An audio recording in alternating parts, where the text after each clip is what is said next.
og velkommen. I dag har jeg to professorer med mig, der skal hjælpe med at undersøge og interviewe et træ.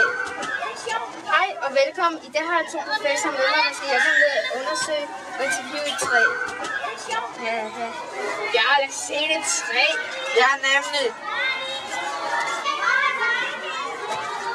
Hey træ, må jeg godt stille nogle spørgsmål? Jeg har alligevel ikke andet at tage mig til. Tag mig til ind og suge jeres CO2.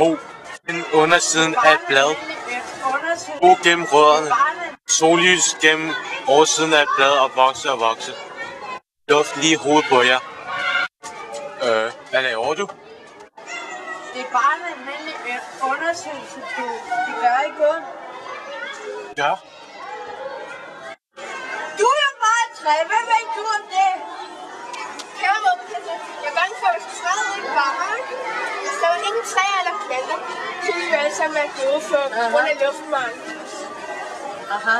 Første spørgsmål. Bliver du nogensinde træt af fotosyntese? Liv, jeg kan ikke leve uden. Andet spørgsmål. Kan du leve med tørker? Efter noget tid. Første spørgsmål. Er du glad for at være med i livets kredsløb? Liv, jeg kan ikke leve uden. Spørgsmål 5. Hvilket slags træ er du? Et træ. Hvad spiser det? Altså, jeg vil gætte på CO2. Ja, hvad for er der sollys? Hvad laver du om natten? Venter? Nej, jeg suger stadig CO2 ind. Producerer ikke luft. Hvad laver du? Jeg sover. Ikke meget i 30 år. Hvor mange blade har du? 40.725,5.